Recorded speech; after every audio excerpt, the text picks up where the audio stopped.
Hey guys.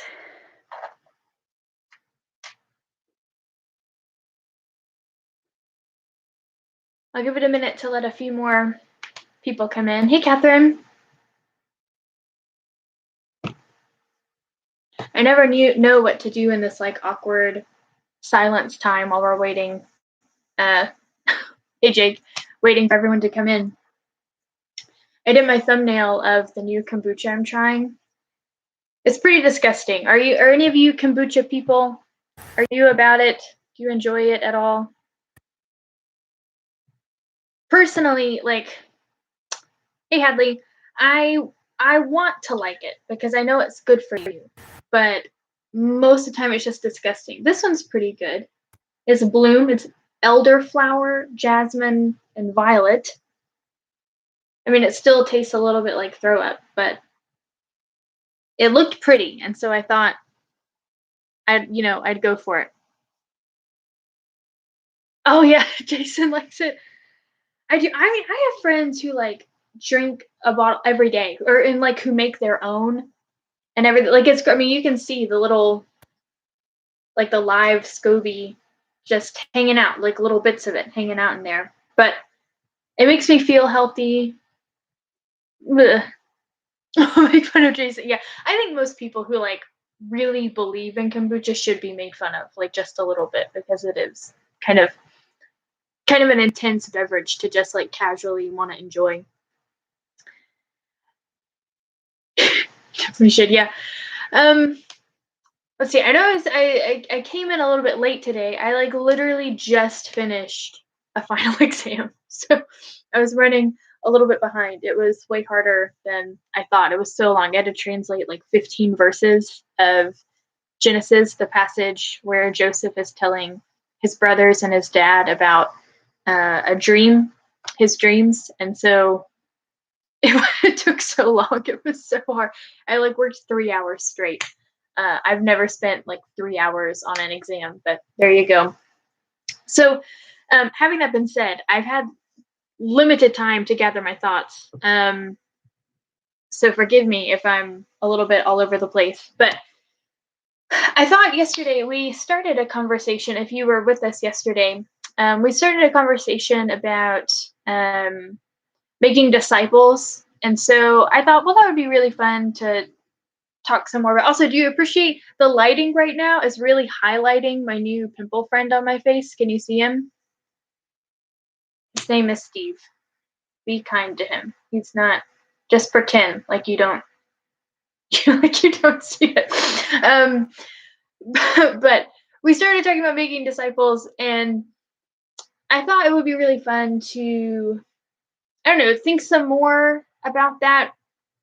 I wonder if you all have, I don't know, someone in your life who said that person really, like I was a disciple of that person. Like I really learned, I looked up to that person. They taught me a lot about what it means to be faithful, anything like that. Like, do you have a person that you can think of who's been, um, I don't know, who has kind of discipled you, has worked to make you a disciple?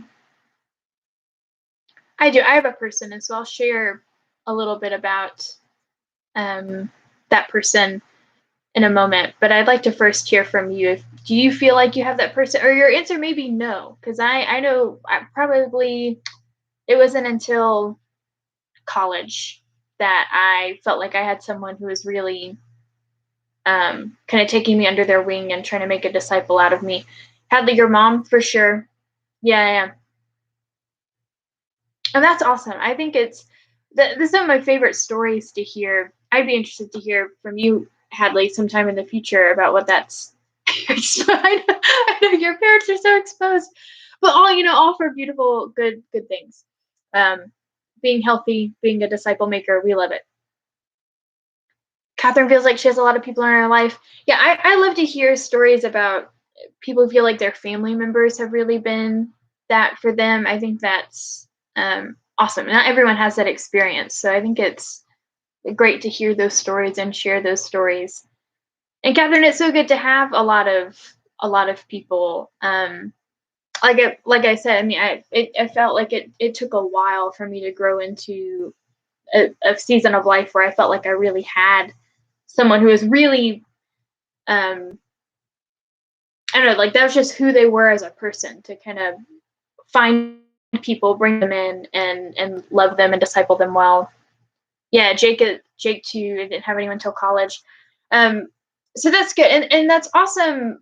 And that challenged me, I guess, when I was in high school, probably starting the most in high school, where I kind of went through a phase of being discouraged. Like I was kind of bitter. I was like, I didn't have any. When I lived in Florida, we at my high school, like we didn't talk about faith. Like you just didn't do that. It was kind of assumed. It was still kind of Bible Belt ish culture, but also kind of not. I mean, it was very, our area on the coast was already pretty post Christian in a way. But I mean, having that been said, like a lot of the students at my school probably went to church or like had been to church functions a lot in their life. But none, almost none of them would say like I'm a Christian or whatever. That wasn't done. We had the year I left, someone had started a Christian club. I don't know. It was kind of like a Youth for Christ kind of club um, that met before school. But that was, I mean, the first time ever anyone had done anything like that, and it wasn't received poorly. But like 3 people came. We just didn't know who any Christian people were in school. Um, so my best friend growing up was, or at least when I lived in Florida, was Jehovah's Witness, and we would talk about faith, but like then obviously didn't agree on a lot of things. So that was, I remember just being hungry for a Christian friend. I mean, let alone somebody my own age or then even older, um, who would really disciple me. And so that challenged me after I got over a season of being like really bitter about that. That challenged me to then say, well, maybe if I think this is so good and so necessary, and I'm upset I don't have that in my own life, maybe I should just be that. I should be that for other people. And so I ended up, after we moved to Texas, um, kind of really being intentional with some people in my youth group. Especially, we had a few people with some mental handicaps, and uh, at our school we had a big problem of people being really nasty and mean to like some of our autistic students, or I mean any student. We had a lot of students who were somewhere on the spectrum, whether it was autism or Asperger's or something like that. And so um, I made a point to really reach out to them and just kind of be an empowering voice to say, you matter. Like the things you have to say matter. And um, we often think that, I don't know, how faithful we are depends on how much information we have. But I think from the Gospels, we see it actually takes very little to be a Christian. I mean, to have this faith. Um, Information is important, but I think just because they couldn't articulate all these things about faith did not mean that they were not faithful, or that they didn't um, love God severely and have a lot to teach us. And so that was a really meaningful part of my life, trying to learn how to be a disciple maker, was to find those people who no one else was really want to be friends with. Even in our youth group, I mean, no one would talk to them. And so to just bring them in, welcome them into my home, and just talk about the Bible and start a friendship, that was meaningful. So, um, yeah, but I'm glad you guys have started having that experience. I'll tell you, because I think sharing stories is really important. Um, I'll tell you, when I went to college, I would say one of my best friends in the world is Lily. Lily and Kasha both, and they are 2 people who never, we just started to be very good friends. They never set out to say, here's Cecily, I need to make a disciple of her, or she's going to be my project to fix. We just became friends with each other. And in that process of just having a really good friendship, we became um, these kind of disciple makers of each other. We were constantly sharing with each other what it meant to be a disciple. I think, like, what does it mean to be faithful? All of these things. And what was powerful about that to me is that I think it shifted my understanding a lot of how I had understood, the process of, evangelizing or sharing the gospel, or then especially like making disciples of people, was that you looked for somebody who you thought you were more maybe spiritually advanced than them. You looked for somebody who you could work on. They could be like a project to you. And of course, we always said that, like, people aren't projects, whatever, you don't treat people like that. But there was a hidden curriculum, right? There was a hidden that we were saying that, but what we were actually, what we definitely meant, what we were really communicating to each other was kind of find the weakest link and make them your project to make them a stronger, better Christian. And my friendship with Lily and Kasha challenged me to see that without a real love for somebody, meaning, I love Kasha, whether, and she's making some bad decisions in her life, maybe this isn't true, but she's making some bad decisions in her life, that I love her perfectly, as perfectly as I can, so that I don't love the Kasha that I hope she will be. Like, when she gets better, I really love that Kasha. And so I keep loving her now through the hard things because I really believe one day she'll get better. No, I don't do that.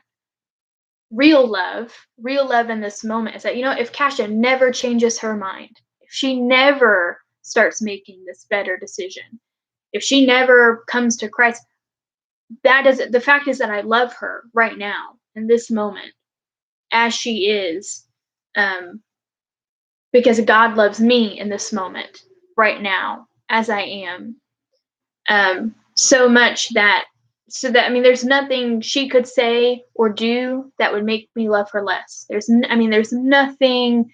Um, there's no condition that I have set that, if you don't make this mark, I'm gonna have to end this friendship with you. Or if you don't get to where I want you to get in this disciple making process, then I'm just gonna have to drop you. That this is a waste of time if you never get any better. Um, they challenged that. I think I was wrongfully. I never would have said I believed that about people or that's how I loved people. But looking back, that's definitely how I lived my life and how I treated people. That I had a mark of, like, where this relationship needed to go.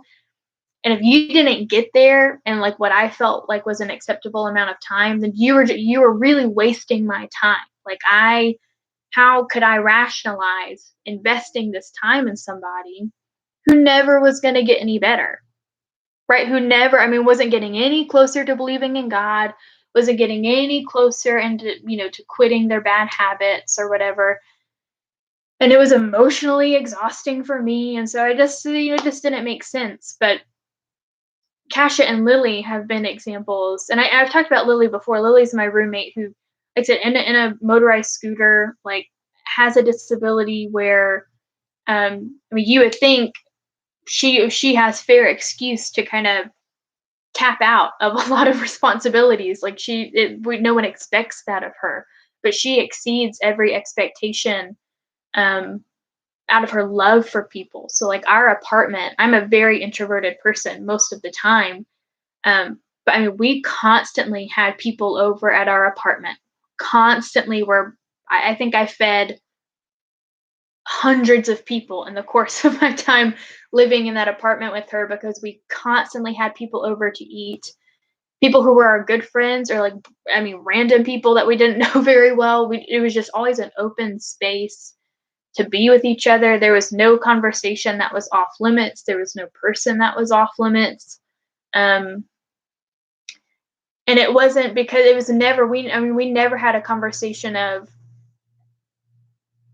because I hope these people, like, I'm trying to have this plan of what I'm gonna create this person to be.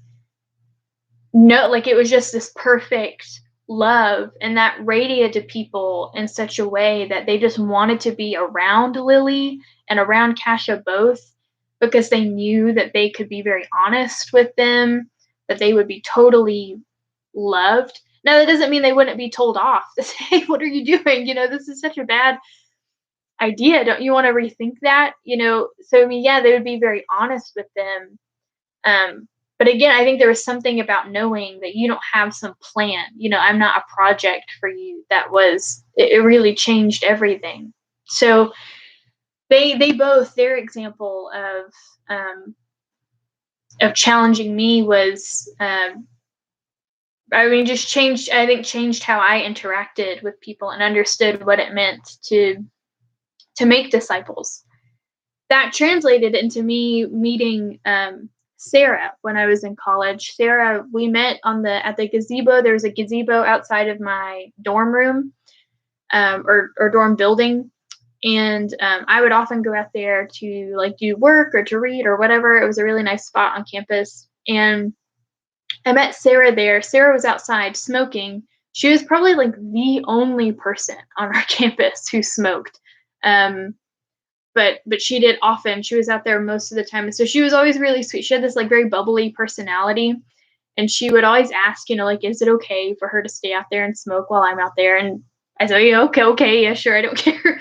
Um, but because we were ended up being in that same space so often, we created a friendship out of that. And Sarah is one of the most fascinating people I've ever met. I don't think anyone will ever encounter another person like Sarah, but she was from Abilene and wanted to study psychology because she wanted to do research to help with like AA programs for people addicted not only to alcohol, but I mean to any like narcotics, any drugs, um, because she is a drug addict, and not just like smoking. Of course, she's addicted to that, but I mean like hard drugs.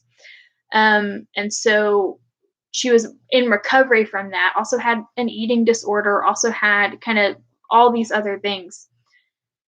Um, but she came to Howard Payne, a private Christian university, because she said in Abilene, my parents were both, I think they were both Methodist or something. They were both Christians. But Sarah was adopted, and they just didn't feel, like it was right for them to impose that on her. So they never really taught her, like she was never required to go to church, so she hadn't done that. And most of her friends, which were like mostly friends from the drug scene, had been raised in these like Christian homes. Um, Maybe, I mean, they could have been, I guess, not good Christian homes because for whatever reason, all of those friends had left the faith. They didn't care anything about it. So most of their time, they were really like skeptical about the faith and had a really bad image of like what Christians are mean people. They're fake. They expect all these things of you, and they're liars. And they were really mad. They were angry people who had been hurt some way in the church or something like that. And so she said, well, that was my only exposure to Christianity. And I just felt like that wasn't fair. Like they got to grow up in church and at least decide not to like it. Everyone I meet didn't know, like, I don't have anyone who's showing me a good example. So she said, so I thought for college, I would just go somewhere to like a Christian school and then maybe learn from people who actually like Christianity, see if it's worth believing. Is it okay? I don't think I'm ever gonna hear another person who like approaches their life like that. But okay, I'm glad you're here.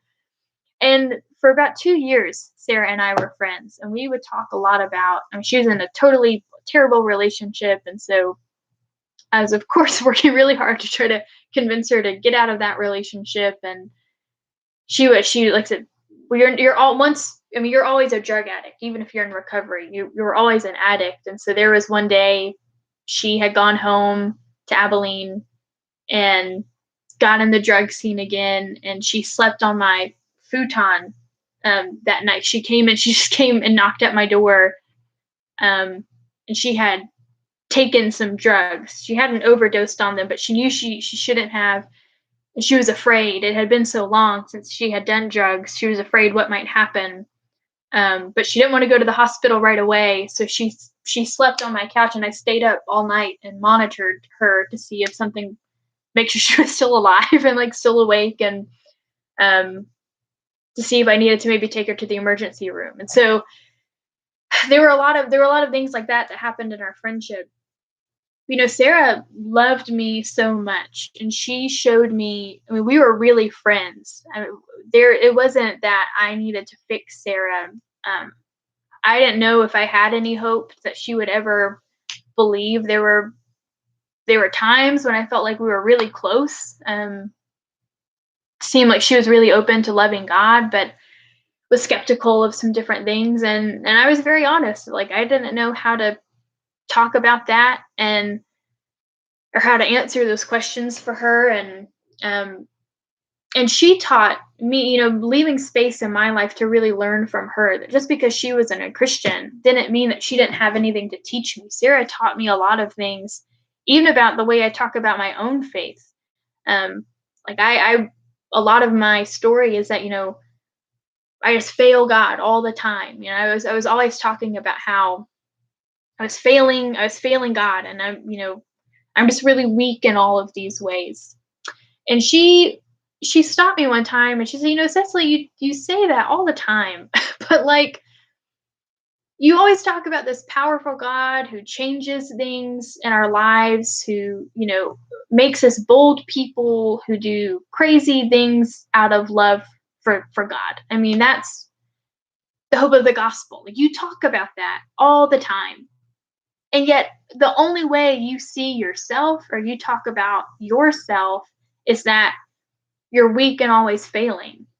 So at what point, like, either is what you're saying not true? Like, does God not make you strong and courageous? Is that what it's all about? Like, is it only in the future that you experience joy in God, in the future that you experience, being made whole and doing really brave things because you believe in it, and then you just feel miserable and like terrible and you hate yourself this whole time? Like, you have to feel really small in order for God to feel really big.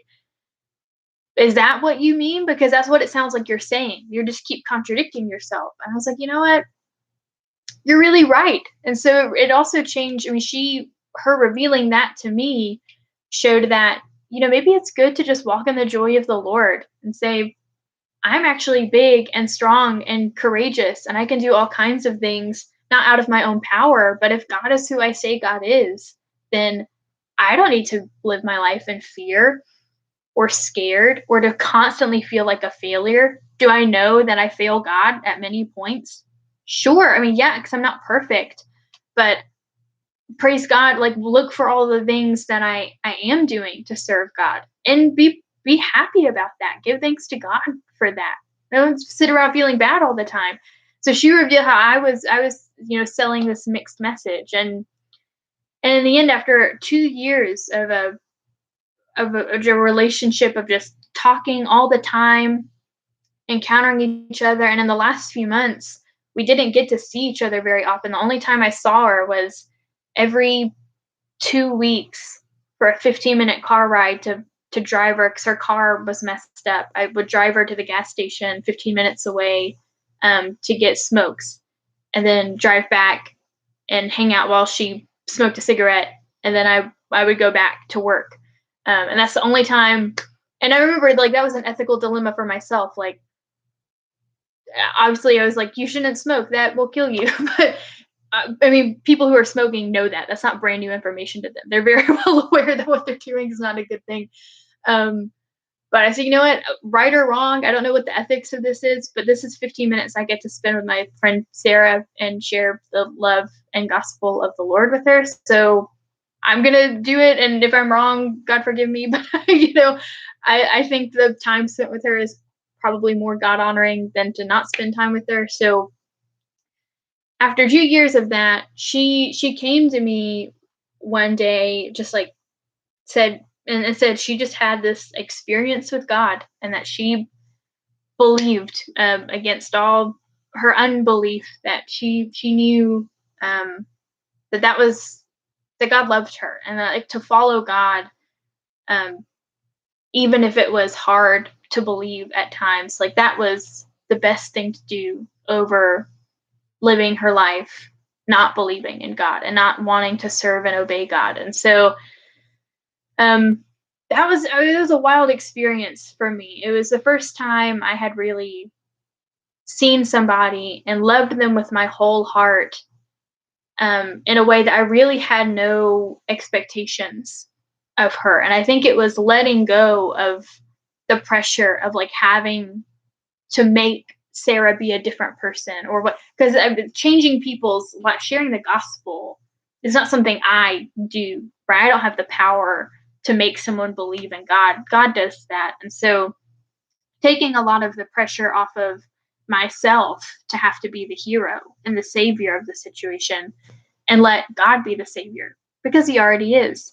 And I think that made all the difference. And I learned that from the example of the people around me and people who were good friends to me, who never once, I think, in their mind said, I want to disciple, or mentor or be a good example for Cecily. They just did that. And the way they approached their lives and in the way they approached friendships, they were doing that.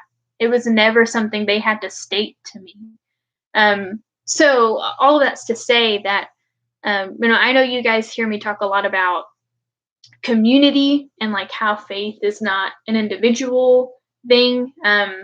We are saved individually and personally, and God knows us personally, but being a Christian is very much a communal act. I mean, you hear me talk about that a lot, but it's because of things, like that have really formed and shaped me to see, had I thought that it, my walk with Jesus was just about me and my time alone in God's word, as much as I love God and as much as God reveals great things to me personally, I don't think I would have come to that conclusion by myself, just with myself and my Bible and living my own life, or casually going to church. I don't think that would have, by itself, would have impacted me to change, the whole way I view love and interacting with other people and making disciples.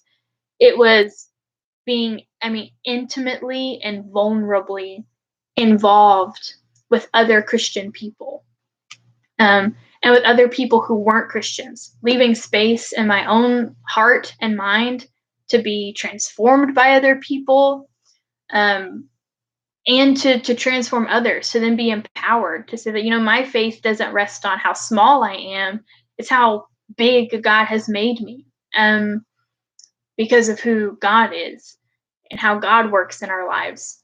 It was having those people, and letting them teach me, and let them, God through them, teach me what it means to be faithful. I think that's so it's so important, and it changes. It will change everything. I think, just for you to start really thinking about, how do I make meaningful relationships with people.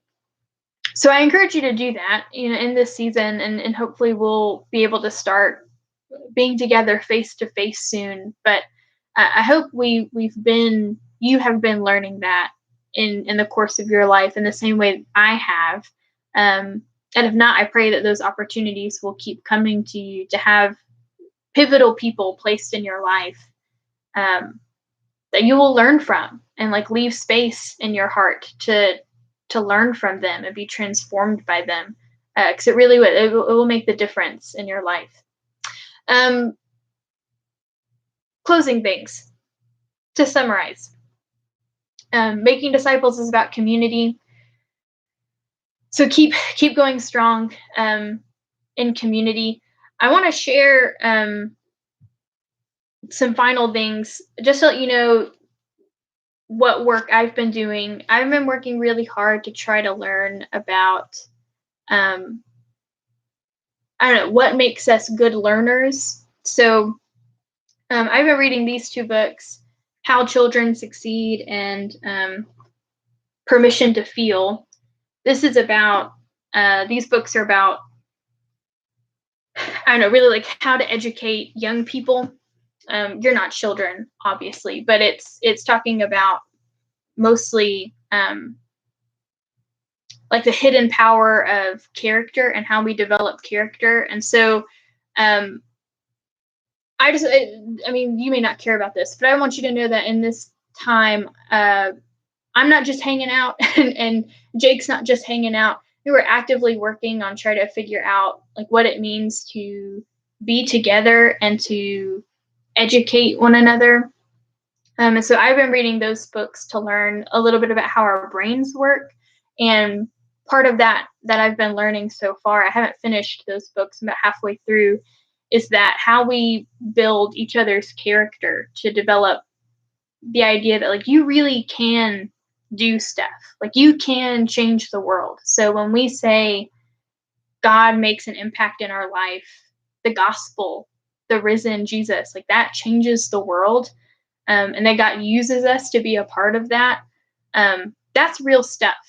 But it's hard to believe it if we don't see that happening. So this week, I really challenge you, when you see something on social media or experiencing something in your own life, to share that with other people and then really feel empowered. I mean, you have, just because we're distanced socially, like we're not socially, physically with each other in the conventional ways we would think about, that it's really powerful to hear your voice. And so to share your stories with other people. So be thinking about that. Like when we get back together, and even on Sunday mornings, like I want to hear your stories. We all want to hear your stories of good things that you're seeing, how God is teaching you, how your parents, how your friends are teaching you how to be faithful followers of Christ. I think sharing those stories with each other really helps the Bible truths that we learn from the Gospels really come to life.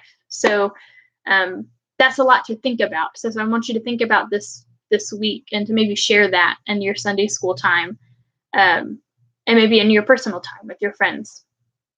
Okay, so love you lots. Like I said, if you have any prayer requests, continue to share those with us, your Sunday school teachers, with each other here. However, or you want to do that, we'll be happy to know how we can think about you and in prayer and bring that to God. That's it. I mean, that's all I have to say. I'm looking for the comments. I thought I saw something, but I think I'm wrong about that. So it was good seeing you for this little time. Be blessed. We'll see you tomorrow on the social medias.